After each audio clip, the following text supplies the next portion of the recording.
Living My Message, Finally and Fully by Guy McPherson. I begin with a quote from Ralph Waldo Emerson. Quote, "The purpose of life is not to be happy. It is to be useful, to be honorable, to be compassionate, to have it make some difference that you have lived and lived well." End quote. As I indicated recently via a short video, my short future will be spent with less time online and more time doing things I love. I have delivered similar messages before, most recently in this space in February 2019. I keep returning to the subject of abrupt, irreversible climate change because it helps me feel useful. As a result, it brings me joy. Our time as a species has never been more limited. The ongoing pandemic is likely to reduce industrial activity sufficiently to drive an abrupt rise in global average temperature, sufficient to cause loss of habitat for Homo sapiens. In fact, it probably has already done so. The outcome is not yet obvious because the timing of the outbreak of the novel coronavirus was favorable for human habitat. Trees produced leaves in the Northern Hemisphere spring of 2020 as a result of carbohydrates stored the previous year. Grain crops were harvested before the novel coronavirus emerged. I suspect the results of the recent and ongoing rise in temperature, which have already been reported in China and India, will become obvious to most humans when many more trees die. Large-scale die-off of trees likely will approximately correspond with catastrophic crop failure. This might occur by the end of this year, 2020, which would not surprise me, and I would rather it not. If you do not understand how reduced industrial activity causes abrupt planetary warming, then please conduct research on the aerosol masking effect. You could start by typing the words aerosol masking effect into the search box at guymcpherson.com.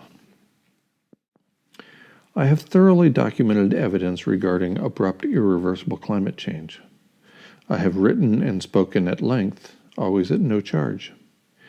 Years after the evidence has pointed to abrupt climate change and its obvious outcome for humans, my message has been co-opted by dozens of plagiarists. An additional few thousand people have called me horrible names for promulgating evidence without the obligatory, nonsensical inclusion of hope. In short, I have sacrificed everything except my integrity and a few relationships in the battle against abrupt, irreversible climate change and the ongoing mass extinction event. In response, I have been accused frequently of giving up and lying about my own message. I receive daily email messages criticizing my personal choices with respect to housing, generation of electricity, traveling, what I eat, and what I drink. These accusations and criticisms make no sense, yet they do not surprise me, as I pointed out earlier at guymcpherson.com. I continue to take actions far more radical than any other person I know, and I encourage others to do so as well. In promulgating evidence and simplifying complex topics, I have made them accessible to the masses. I have also suggested a path forward for many years: planetary hospice. This idea is finally catching on beyond my own efforts. I occasionally point out a few lines from Viktor Frankl's 1946 book, Man's Search for Meaning. Quote, "Between a stimulus and a response there is a space. In that space is the power to choose our response. In our response lies our growth and our freedom. The last of human freedoms is to choose one's attitude in any set of circumstances." End quote. During a few recent interviews, I have pointed out that I am providing the relevant stimulus with my evidence-rich, love-based message. I continue this line of thought by indicating that the last of human freedoms includes choosing one's actions in addition to choosing one's attitude. I will continue to pen a monthly article for Weekly Hubris as long as my radical missives are welcome there.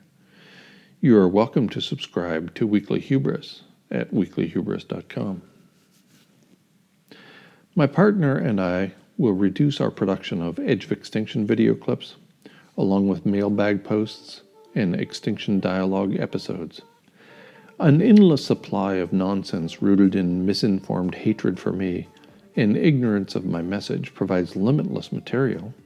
I am growing weary of pointing out the absurdity of the masses, so I will minimize or forego mailbag posts and episodes of Edge of Extinction and Extinction Dialogues. Future efforts in this space, if any, typically will focus on social criticism rather than the sciences of conservation biology and abrupt, irreversible climate change.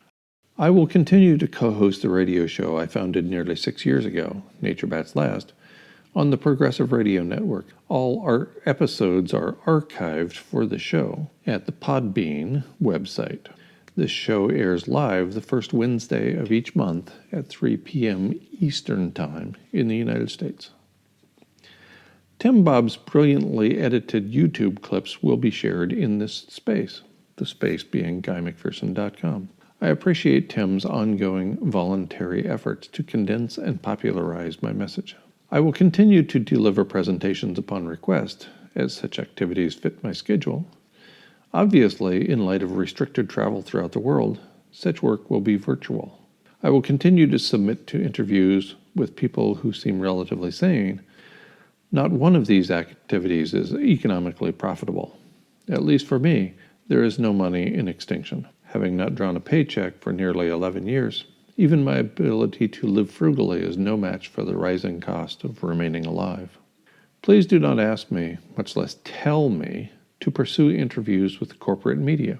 I have been interviewed by leading media outlets in Canada, CBC, Iran, Press TV, New Zealand, The Paul Henry Show, subsequently renamed The AM Show, and Russia, RT.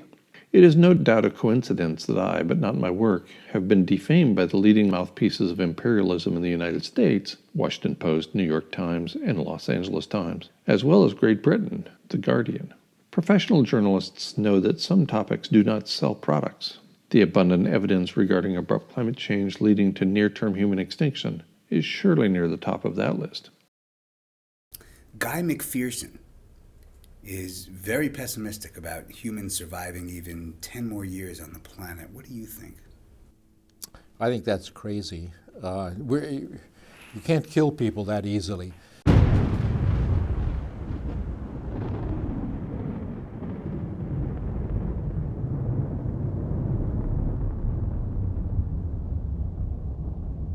Along with the voluntary efforts of my partner and a professional editor, I have produced 30 and 60-second versions of my message. I asked for assistance airing them on network television. So far, there has been no response. Only love remains.